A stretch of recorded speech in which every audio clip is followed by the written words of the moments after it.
Hey guys, terima kasih sudah klik video ini and welcome to my channel. Oke, jadi seperti yang sudah kalian lihat di judul dan thumbnail video ini, di video kali ini kita akan belajar untuk merakit PC ya, dari 0 sampai PC-nya hidup. Jadi nanti mulai dari pengenalan komponen, kemudian perakitan, kemudian proses install Windows, sampai nanti PC-nya siap dipakai, itu akan aku buat dalam satu video ya. Mungkin nanti videonya bakal panjang banget, tapi nggak masalah ya, siapa tahu ada teman-teman atau adik-adik gitu ya yang pengen belajar buat merakit PC dari awal sampai PC-nya hidup gitu ya. Sebenarnya sih aku sudah pernah bikin tutorial seperti ini, cuma kalau menurut aku setelah aku nonton lagi videonya itu kurang lengkap, jadi ada beberapa part yang harusnya ada tapi nggak ada, jadi aku remake lagi videonya dan kali ini aku bakal bikin yang lebih lengkapnya. Dan yuk langsung aja kita mulai. Jadi sebelum kita mulai untuk merakit PC ya, ada beberapa alat yang perlu kamu persiapkan. Nah, yang pertama itu tentu aja obeng ya.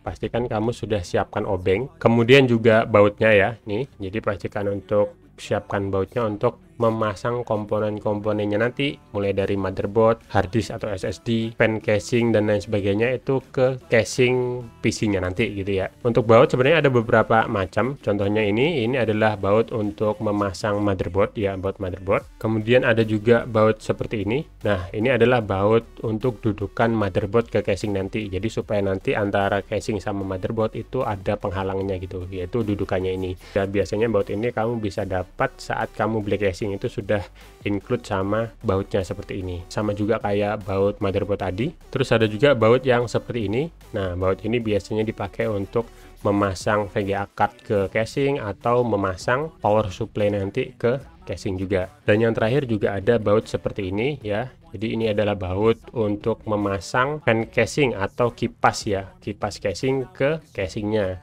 Biasanya baut ini kamu dapat sudah include saat kamu beli fan casing atau kipas casingnya. Tapi ada juga si casing yang sudah include sama baut ini ya, tergantunglah casing apa yang kamu beli ya kan, karena kan casing macam-macam tuh, dari pabrikan beda-beda, mereka juga punya kelengkapan yang beda-beda juga gitu kan. Dan berikutnya kita juga perlu ini ya, jadi ini adalah kabel tis. Kabel tis ini biasa dipakai untuk merapikan kabel-kabel power supply nanti di casingnya, biar nanti itu setelah PC-nya jadi kabelnya itu nggak berantakan gitu ya, jadi dirapikan pakai kabel tis ini. Dan berikutnya juga tang potong. Pastikan kamu punya tang potong, karena biasanya ini nanti untuk merapikan kabel-kabel tis yang sudah terpasang gitu kan. Kelebihan-kelebihan kabel tisnya itu bisa kita potong biar lebih rapi kayak gitu. Berikutnya kamu butuh yang namanya thermal paste ya. Ini thermal grease, bisa juga disebutnya thermal paste, sama aja, atau thermal pasta ya. Ini ada yang bentuknya seperti ini, ada yang kemasannya seperti ini, ada juga yang kemasannya suntikan seperti ini.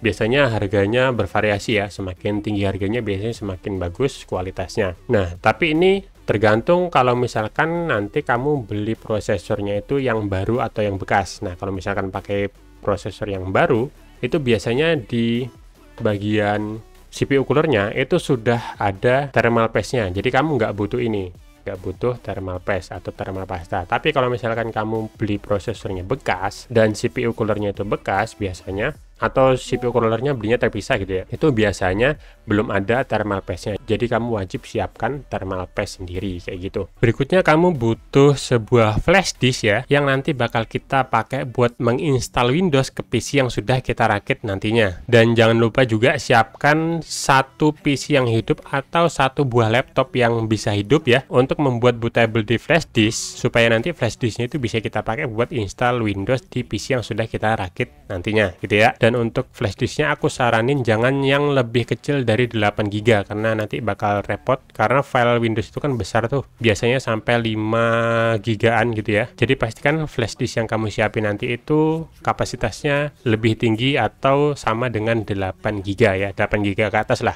Mau pakai 32 juga boleh, yang penting jangan di bawah 8 GB, supaya nanti nggak gagal pas install Windows-nya. Nah, itu tadi alat-alatnya. Sekarang kita masuk ke komponennya. Nah, karena kita mau rakit PC, otomatis kita butuh komponen-komponen yang bakal kita rakit nantinya ya. Komponen pertama tentu aja motherboard ya. Jadi komputer jenis apapun pasti ada motherboardnya, karena motherboard ini dipakai buat memasang atau menghubungkan komponen-komponen lain kayak prosesor, RAM, SSD, hard disk dan lain sebagainya. Itu bakal kita satuin semua dalam satu motherboard gitu ya, biar bisa hidup nanti. Biasanya kalau kamu beli motherboard itu pasti sudah include sama back panel ya, ini atau cover belakang dari port-port yang ada di belakang motherboard ini ya, pasti dipasangi cover seperti ini supaya lebih aman nanti saat dipasang di casing. Berikutnya tentu aja prosesornya. Nah, prosesor seperti ini contohnya. Jadi prosesor itu yang beredar di pasaran itu ada dua brand umumnya. Yang pertama adalah Intel dan yang kedua AMD. Jadi kalau misalkan motherboardmu itu dari AMD, kamu harus pakai prosesor dari AMD juga, nggak bisa prosesor Intel dipasang di motherboard AMD, nggak bisa karena sudah ditentukan gitu ya. Contoh di sini aku pakai motherboard AMD, jadi kita nanti bakal pakai prosesor AMD seperti ini. Kita bakal pakai Ryzen 3 2200G ya, dan dia juga punya soket AM4. Jadi setiap motherboard itu punya jenis soketnya beda-beda juga. Ada yang kalau AMD ya, ada yang AM4, ada AM3, ada AM5 sekarang. Dan kalau kamu beli prosesor itu pastikan soketnya sesuai dengan motherboard yang bakal kamu pasang nanti. Jadi kalau misalkan prosesornya pakai soket AM4 ya berarti motherboardnya harus pakai soket AM4 untuk AMD. Nah, kalau di Intel itu juga sama, ada beberapa soket. Ada soket kayak 1155, 1156, 1151, 1150, 1700, 1200 itu juga ada soket sendiri-sendiri. Jadi kalau misalkan kamu beli prosesor yang Intel itu pastikan sesuai dengan soket yang ada di motherboard yang sudah kamu beli nanti. Misal motherboardmu pakai soket 1700, berarti kamu pakai prosesor dengan soket 1700 juga. Nggak bisa dipakein misalkan motherboardnya pakai soket 1700 tapi prosesor pakai soket 1155, itu nggak bisa, nggak bakal bisa dipasang nantinya. Jadi antara motherboard dan prosesor itu sesuaikan ya. Berikutnya RAM. Nah, ketika kamu beli RAM juga sama. Jadi setiap motherboard itu punya support RAM beda-beda. Misalkan motherboard AM4, dia support RAM-nya itu DDR4. Berarti nanti kamu harus pakai RAM DDR4 juga. Nggak bisa pakai RAM DDR3 atau DDR2 ya. Sama juga di Intel juga sama. Misalkan motherboardnya support RAM DDR4, berarti nanti kamu harus pakai RAM DDR4 juga. Nggak bisa pakai DDR3 dan lain sebagainya. Berikutnya CPU cooler. Nah, CPU cooler seperti ini contohnya. Jadi ini CPU cooler yang bakal aku pakai nanti buat contoh. Dan kalau mau beli CPU cooler juga jangan sembarangan beli CPU cooler karena ada support soketnya sendiri-sendiri. Misalkan untuk CPU cooler ini kan bisa dipakai untuk soket 1700, 1200, 1155 yang punya Intel ya.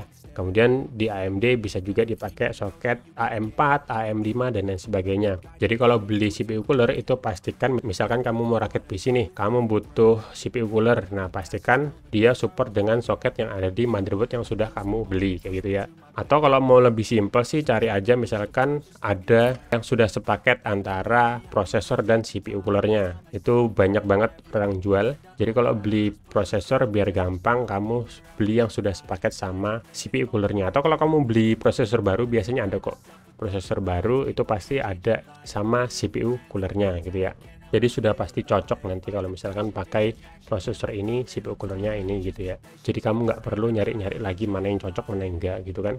Kemudian untuk storage-nya kamu bisa pakai SSD, contohnya seperti ini, SSD SATA, atau pakai hard disk juga bisa.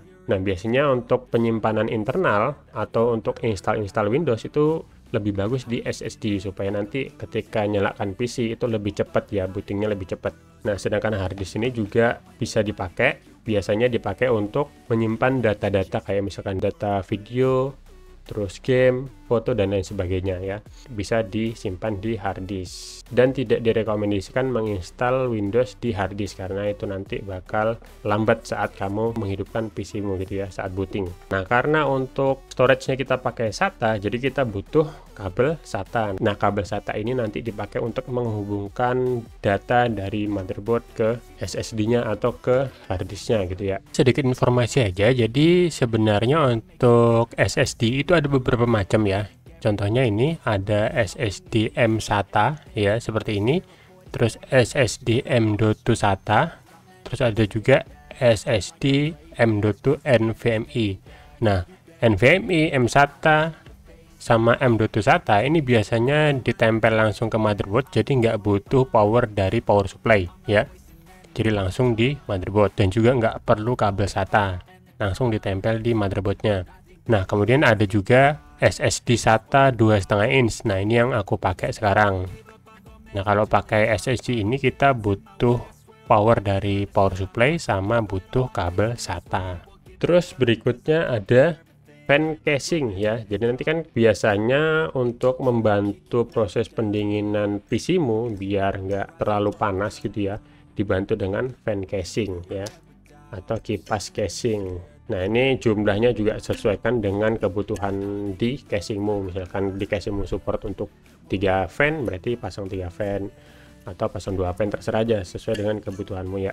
Nah, berikutnya yang paling penting supaya PC-mu nanti bisa hidup, itu kamu butuh yang namanya power supply ya. Ini power supply yang dipakai atau digunakan untuk mensuplai daya ke setiap komponen yang ada di PC-mu nanti. Jadi nanti ada kabel power untuk dicolokin ke motherboard, atau ada juga untuk dicolokin ke prosesor gitu ya, ada juga dicolokin ke kipas biar kipasnya hidup, dan ada juga buat dicolokin ke SSD atau harddisk supaya harddisk sama SSD-nya bisa bekerja gitu ya. Ada juga power yang dicolokkan ke VGA card nantinya supaya VGA card-nya bisa berfungsi gitu ya. Nah, berikutnya yaitu VGA card. Nah, untuk VGA card ini opsional tergantung prosesormu nanti.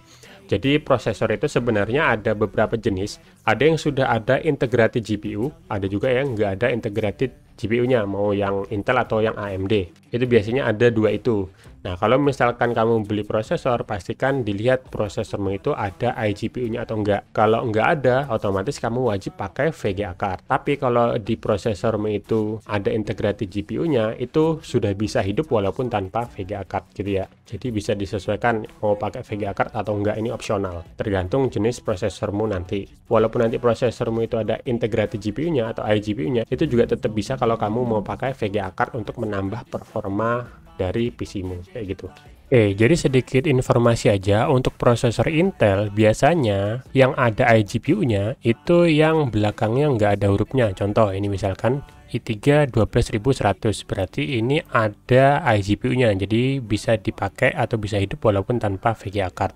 Nah, sedangkan yang nggak ada iGPU-nya biasanya di belakangnya itu ada huruf F-nya. Contohnya ini i3 12100F, artinya ini nggak bisa hidup atau nggak bisa tampil ke monitor tanpa VGA card. Jadi kalau pakai yang ada F-nya itu wajib pakai VGA card kayak gitu ya. Itu yang di Intel. Nah, kalau misalkan di AMD itu kebalikannya. Jadi kalau di AMD itu ada yang di belakangnya ada huruf G-nya. Nah, kalau di belakang namanya itu ada huruf G-nya, artinya ini sudah ada iGPU-nya. Jadi bisa hidup walaupun tanpa VGA card. Sedangkan kalau misalkan yang nggak ada hurufnya di belakangnya, contohnya ini AMD Ryzen 5 3600, nggak ada hurufnya di belakangnya, berarti ini tanpa iGPU. Jadi kalau mau pakai prosesor ini wajib pakai VGA card, baru bisa tampil ke monitor, seperti itu ya. Dan berikutnya, yang nggak kalah penting, casing ya. Jadi untuk casing itu ada banyak banget jenisnya dan bentuknya ya. Jadi kalau cari casing itu ya tinggal selera aja mau yang mana, mau yang seperti apa gitu ya. Dan casing ini bisa dibilang penting, bisa juga enggak. Ada orang yang rakit PC tanpa casing itu ada. Ada juga orang yang pengen kelihatan casingnya bagus, otomatis pakai casing gitu ya. Jadi sesuaikan aja dengan kebutuhanmu dan keinginanmu. Oke, itu tadi komponen-komponen yang bakal kita rakit nanti. Nah, lanjut kita ke proses perakitannya. Oke, kita mulai untuk proses perakitan di sini. Di sini pertama kita pasang dulu prosesor ke motherboardnya ya. Jadi di sini aku contohin pertama untuk yang pakai prosesor AMD ya. Di sini aku pakai contoh Ryzen 3 2200G. Nah, ketika kamu mau masang prosesor itu di sini kan ada soket nih. Nah, ini soketnya nih. Soketnya ini kamu buka sungkitannya, set, biar dia geser gitu ya. Nah, kemudian baru kamu pasang prosesornya. Ingat, ketika kamu masang prosesor di sini biasanya ada segitiga. Di pojok itu biasanya ada segitiga. Itu kamu paskan dengan segitiga yang ada di motherboard ya. Mau AMD atau Intel sama aja, dia juga pasti ada tanda segitiga di pojoknya ya, supaya nanti pas masang prosesor itu nggak kebalik-balik. Kalau sudah, baru sungkitannya kita ke bawahkan untuk dikunci ya. Ini kalau misalkan pakai prosesor AMD ya. Kalau misalkan pakai prosesor Intel gimana Bang? Nah, kalau pakai prosesor Intel gini. Pertama siapin prosesornya, kemudian kita buka soket penahan prosesornya yang ada di motherboard ya, kayak gini. Terus disungkit ke belakang kayak gini. Kemudian kita pasang prosesornya, jangan sampai terbalik ya, soalnya ada tandanya. Biasanya di prosesornya itu ada tanda segitiga seperti ini, dan juga di motherboardnya ada juga tanda segitiga seperti ini.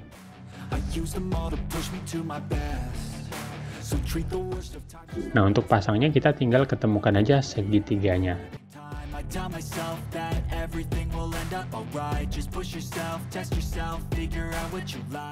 Kalau sudah, kita tutup pakai penahan prosesornya kayak gini.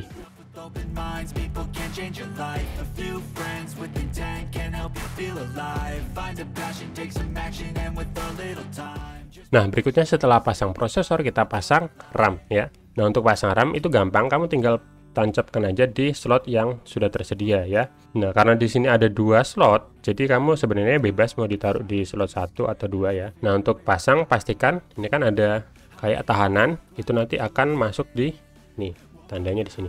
Nah, pastikan jangan sampai kebalik, karena kalau kebalik nggak bisa masuk. Kalau nggak bisa masuk, dipaksa bakal rusak ya. Jadi pastikan sesuai antara tandanya ini dengan colokan yang ada di RAM-nya ya.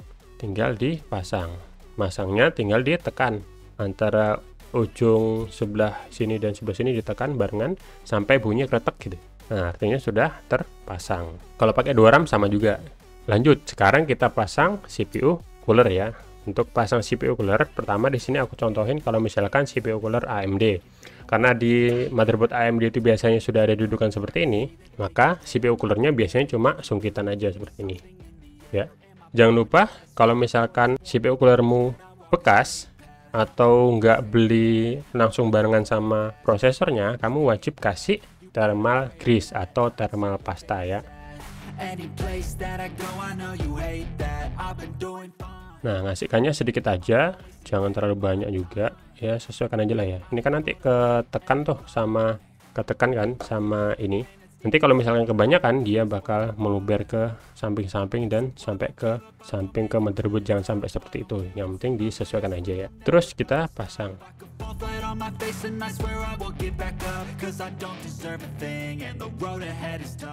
Oke, seperti ini kita sudah pasang CPU cooler. Nah, sekarang kita colokin power CPU coolernya di motherboard. Di soket yang ada tulisannya CPU fan seperti ini. Nah, ini untuk yang pakai AMD ya. Kalau Intel gimana Bang? Kalau Intel seperti ini. Sebelum kita pasang, pastikan pengunci kipasnya kita posisikan seperti ini. Jadi untuk panahnya ini posisinya jangan menunjuk ke arah dalam ya. Pastikan menunjuknya ke arah luar. Kalau ke dalam seperti ini kita putar aja keluar. Soalnya nanti nggak ngunci kalau dia posisinya ke dalam. Kalau sudah, kita pasang seperti ini.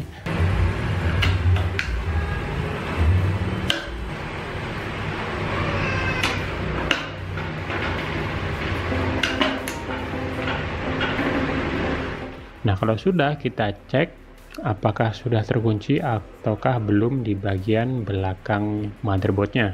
Ada 4 pengunci. Kemudian kita goyangkan untuk bagian heatsink dan fan-nya. Kalau sudah kuat berarti aman. Nah, setelah itu jangan lupa kita pasang power untuk kipas prosesornya.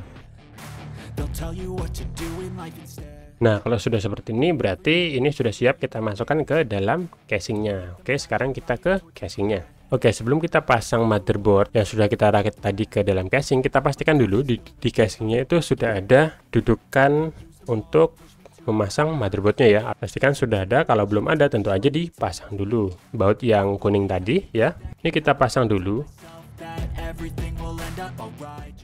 Biasanya kalau misalkan dia masih baru, kamu butuh bantuan tang untuk memutar ya, untuk memasangnya. Sesuaikan dengan lubang baut yang ada di motherboardnya. Nah, kalau sudah dipasang semua baut dudukan motherboard seperti ini, barulah kita pasang motherboardnya ke casing.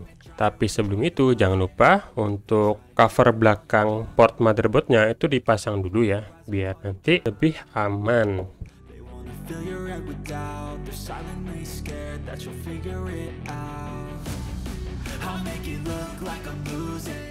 Kalau sudah, barulah kita pasang motherboardnya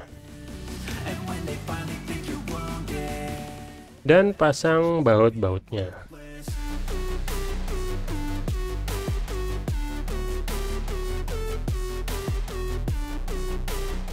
Lanjut kita pasang untuk storage atau SSD-nya ya. Kita pasangkan. Pertama kita pasang dulu di casingnya. Untuk penempatan storage-nya atau SSD-nya itu biasanya setiap casing beda-beda ya. Jadi sesuaikan aja dengan dimana letak menempatkan SSD atau harddisknya ke casingnya. Di sini sih kalau di casing yang aku punya itu di sini di bawah gitu ya. Jadi kita pasang dulu.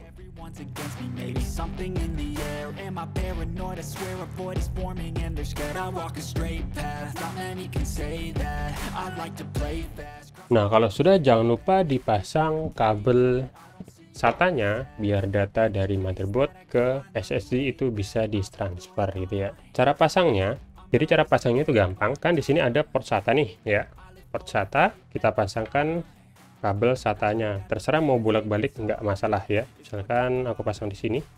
Jadi kalau misalkan di sini ada 2 port SATA, berarti kamu bisa pasang 2 harddisk atau 2 SSD. Kalau di sini ada 4, berarti kamu bisa pasang 4 harddisk atau 4 SSD gitu ya. Dan untuk di SSD-nya seperti ini, pasang di sini. Terus kita pasangkan, sesuaikan aja, nggak mungkin terbalik dia. Seperti itu. Jadi kita pasang dulu.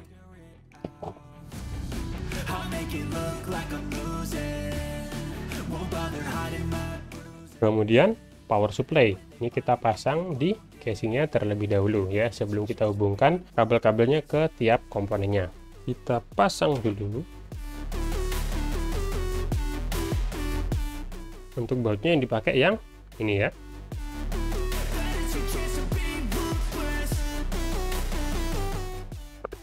Nah, berikutnya kita pasang untuk soket-soketnya ini ke motherboardnya. Nah, sebelum aku pasang di casingnya, aku kasih simulasi dulu gimana pasangnya ya. Nah, di sini aku ada satu lagi motherboard ya. Jadi nanti yang dipasang itu yaitu kabel 24 pin dari power supply yang panjang nih. Ada 24 pin. Ini kita pasang di sini ya. Set.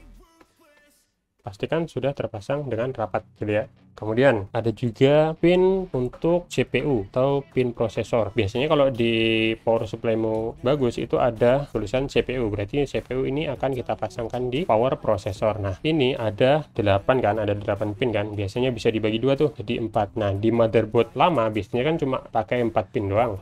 Berarti kamu pasang 4 aja, yang ini nggak usah, terserah mau yang ini atau yang ini sama aja. Tapi kalau motherboard baru biasanya sudah ada 8 pin, jadi makanya ada yang pasang 4 pin seperti ini ya. Nah, karena di motherboard ini cuma ada 4, jadi kita bagi 2 aja, baru kita pasangkan. Set. Ya, jadi nanti di motherboard nanti itu pasangnya seperti ini. 24 pin di sini, 4 pin untuk di prosesor. Nah, kemudian untuk SSD-nya atau harddisknya nanti kalau kamu pakai harddisk itu pakai pin yang ini. Nih seperti ini.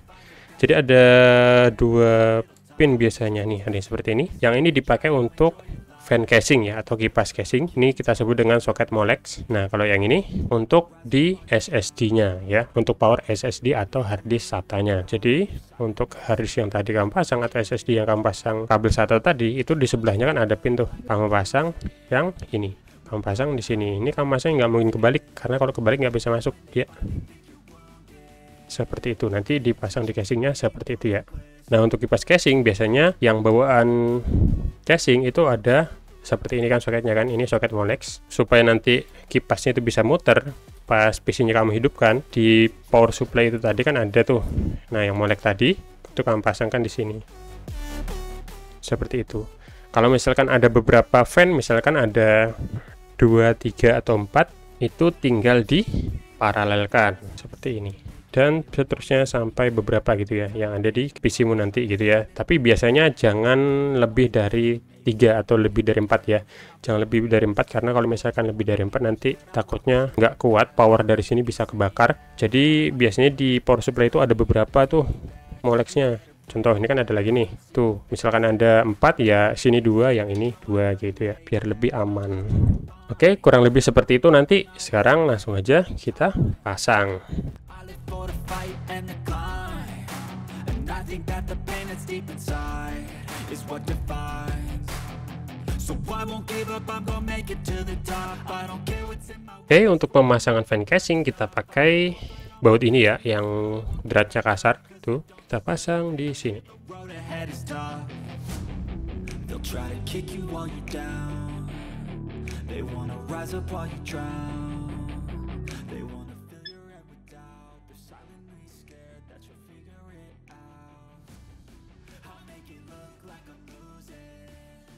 Won't bother hiding my bruises. And when they finally think you're wounded, then it's your chance to be ruthless. Untuk PCIe ini kan ada soket nih, PCIe nih dari power supply ya kan. Nah, ini untuk power ke VGA card. Kalau kamu misalkan pakai VGA card yang butuh tambahan pin power ya kan. Tapi kalau VGA cardmu nggak butuh tambahan pin power, ini nanti nggak usah kamu pasang, nggak apa-apa. Nah, biasanya kalau kamu mau masang ini membutuhkan pin power ini di casing itu, nanti di bagian depannya itu pastikan kamu bikin keluar sedikit. Nah, pastikan dibikin keluar sedikit supaya nanti ketika kamu pasang VGA card di sini itu bisa langsung dicolok gitu ya. Kalau misalkan kamu pakai VGA card yang butuh pin power, tapi kalau nggak butuh ya berarti disembunyikan aja, nggak masalah. Contohnya aja seperti ini kalau mau pasang VGA card. Nah, untuk pasang VGA card kita pasang di slot PCIe yang panjang ini ya, yang kali 16. Dan jangan lupa sebelumnya penguncinya itu kita buka dulu, kemudian kita pasang VGA cardnya. Pastikan pas, jangan sampai miring. Kalau sudah pas, kita pasang bautnya ya. Bautnya sama kayak baut yang dipakai buat masang power supply tadi. Terus jangan lupa pin power dari power supply kita pasang yang 8 pin. Kalau misalkan VGA cardmu membutuhkan pin power ya. Tapi kalau nggak butuh pin power berarti ya nggak usah dicolok, karena kan nggak ada tempat coloknya. Nah, berikutnya kabel front panel. Jadi kan kalau di casing itu ada beberapa kabel seperti ini yang sudah nyangkut sama casingnya. Misalkan ini kabel USB 3 untuk port ini, untuk port USB 3 supaya bisa kita pakai. Terus ada port USB 2 supaya USB 2 nya ini kita bisa pakai, sama port HD audio supaya nanti jack audio ini kita bisa pakai gitu ya. Sama kabel front panel yang kepisah-pisah ini supaya nanti kita bisa hidupkan lewat tombol di depan, bisa kita reset dan lain sebagainya. Nah, kita bakal pasang di motherboardnya. Di sini biar gampang kelihatan, aku simulasikan pakai motherboard yang di luar aja ya. Nah, untuk HD audio itu biasanya di bagian motherboardnya ada tulisan HD audio gitu ya. Kita bisa pasangkan di sini. Kemudian untuk yang USB 2 biasanya di motherboard juga ada front USB. Tuh, FUSB, ada USB 1, USB 2 gitu ya. Kita bisa pasangkan di situ. Biasanya ada tulisannya kok di bawah sini. Terus untuk front panel ini kan kepisah-pisah nih, ya kan? Tuh ada power switch, ada LED, ada reset, ada LED kan, kepisah-pisah tuh. Nah, ini biasanya di motherboard itu kan ada tuh front panel, F panel biasanya tulisannya. Nih. Tiap motherboard beda-beda posisinya, ada yang di sini, ada yang di sini, ada yang di sini, ada yang di sini. Tergantung motherboardnya ya. Kebetulan motherboard ini ada di sini, jadi kita bakal. Nah, untuk susunannya kan biasanya kan nggak ada instruksinya itu di sini, nggak ada instruksinya. Nah, kamu bisa ikuti yang ini sambil lihat itu panduan itu, kamu bisa pasang. Misalkan power switch berarti ada di sini,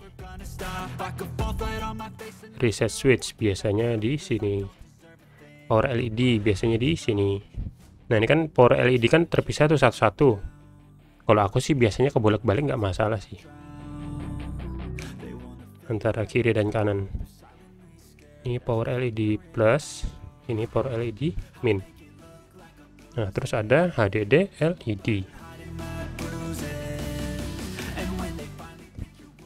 Nah, kurang lebih seperti itu untuk pemasangan kabel front panelnya.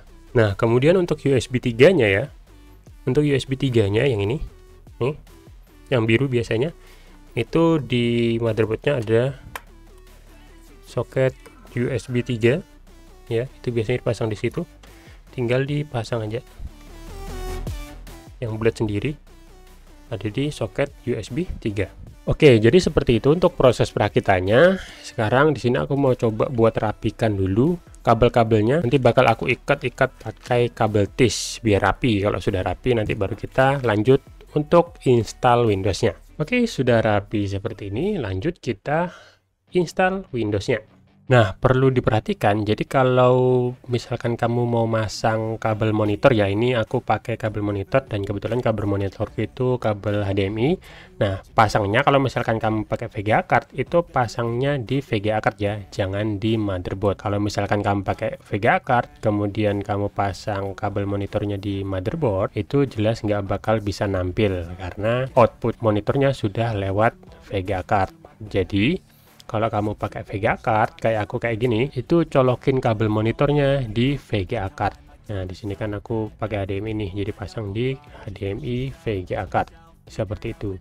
Jangan dipasang di motherboard karena nggak bakal nampil kalau misalkan kamu pakai VGA card.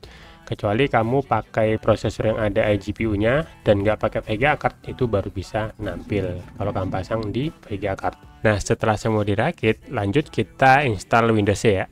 Nah, biasanya kalau kita mau install Windows itu kita harus membuat bootable dulu di flash disk ya. Untuk flash disknya aku saranin sih pakai yang 8 GB minimal ya. Nah, setelah jadi bootable yang kita buat di flash disk, kita bisa pakai untuk install Windows di PC atau di laptop kita gitu ya. Sebelum kita membuat bootable di flash disk, kita harus download dulu file ISO Windows-nya. Nah, di sini karena aku ada rencana mau install Windows 10, jadi kita akan download file ISO Windows 10-nya. Caranya, pertama kita masuk ke browser yang ada di PC atau laptop kita. Nah, kalau kamu misalnya pakai Google Chrome, silahkan pakai Google Chrome. Kalau pakai Mozilla, silahkan pakai Mozilla. Caranya sama, karena di sini aku pakai Microsoft Edge, jadi di sini aku buka Microsoft Edge-nya. Nah, di pencarian Google-nya itu kalian ketikkan aja Windows 10 ya. Kita akan mendownload Windows 10 di website resminya Microsoft. Setelah kamu ketikkan Windows 10 di pencarian Google, nanti akan ada muncul pencarian paling atas, itu ada microsoft.com ya, websitenya microsoft.com. Dibuka aja.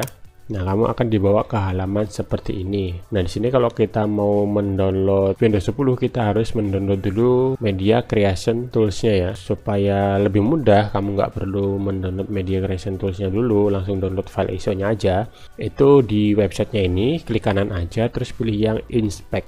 Pilih aja yang Inspect. Kemudian untuk di sini ada titik 3 pojok kanan atas ini. Tinggal pilih aja. Nanti di sini pilih yang More Tools. Di More Tools itu nanti ada Network Condition. Nah, ini pilih aja. Nanti setelah itu di bagian sini akan muncul menu Network Condition-nya. Ini di bagian User Agent-nya, ini hilangkan centangnya. Kemudian di sini pilih yang Chrome Mac. Nah, kalau sudah halaman websitenya itu kita refresh.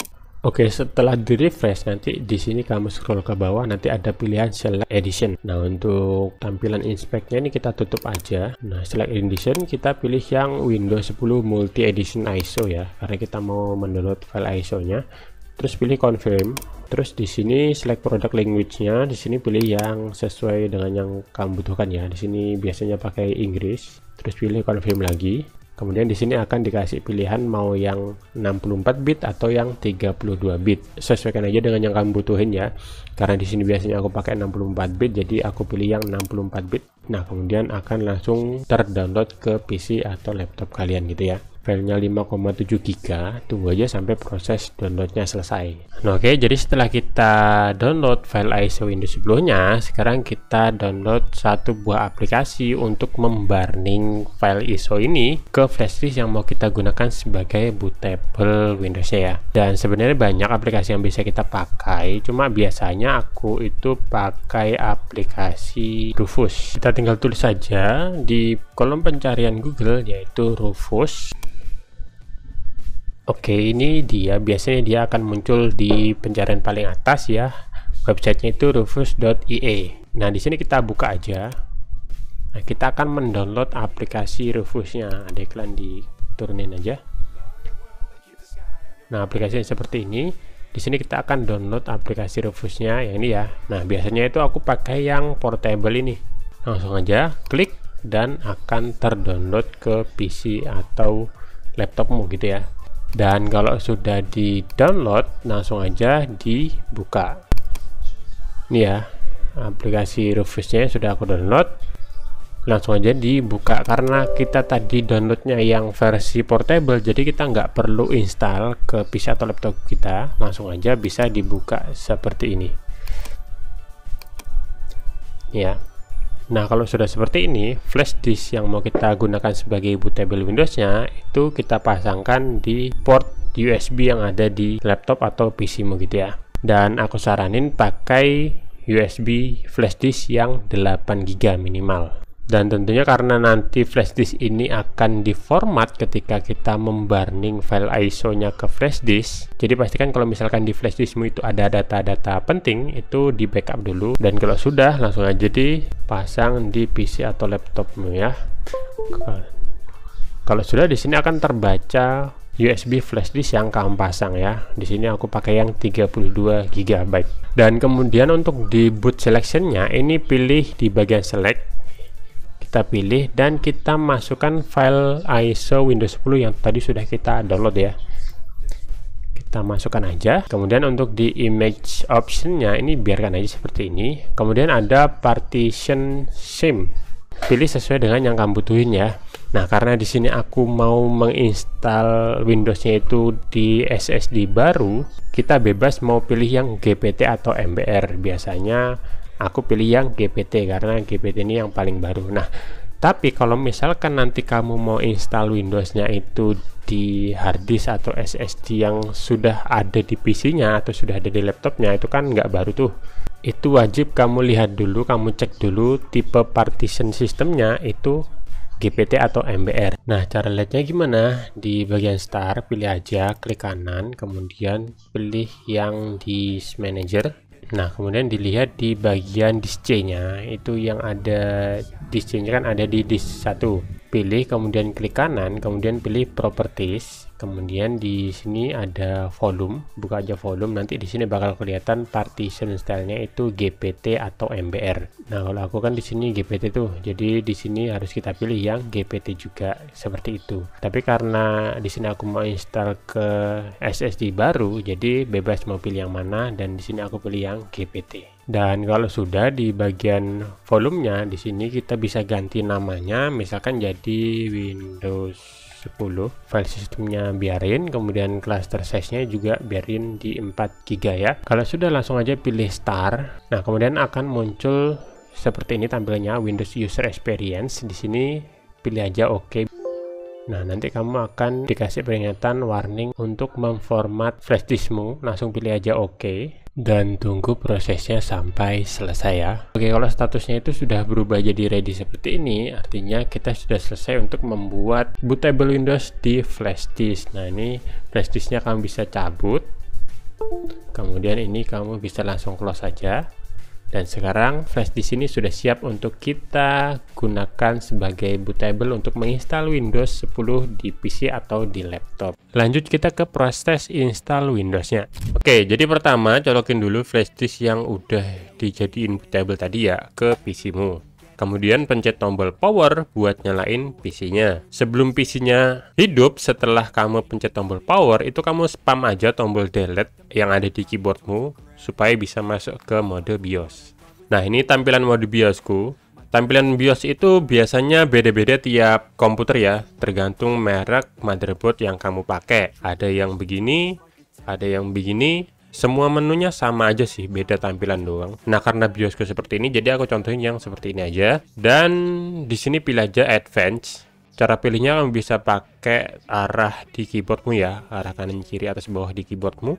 Buat milih, pilih aja Enter. Nah, terus masuk ke menu Boot. Di bagian Boot Option, di bagian Boot Option 1, tekan Enter, terus pilih flash diskmu. Karena kita mau booting lewat flash disk, jadi pilih flash disk di boot option 1 ya. Kalau udah, masuk ke menu exit dan pilih save change exit. Dan biarkan PC-mu booting sampai muncul tampilan instalan Windows begini. Nah, di time and currency format, pilih Indonesia, terus pilih next. Terus pilih install.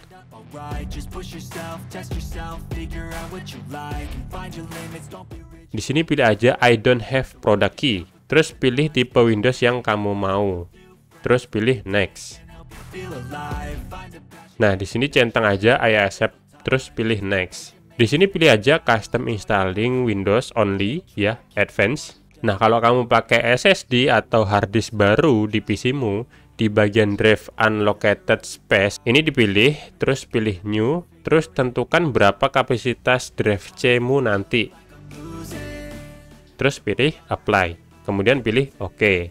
Nah, kalau udah, bakal muncul 3 atau 4 partisi seperti ini. Nah, di sini pilih aja partisi yang kapasitasnya sesuai dengan yang kamu buat tadi. Kalau aku di sini masuknya di partisi 3, tinggal pilih, kemudian pilih next, dan tunggu sampai installnya selesai.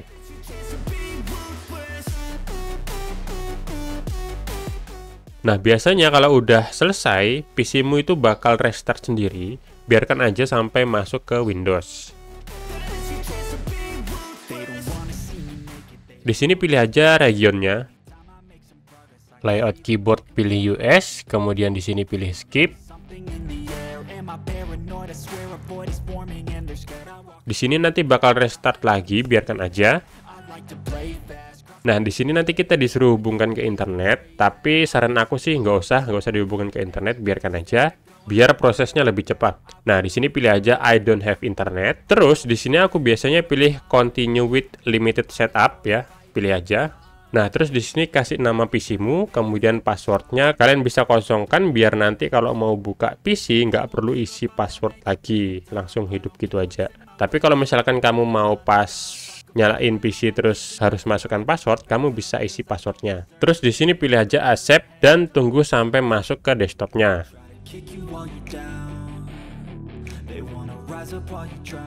Nah, setelah itu baru dah kita hubungkan ke internet.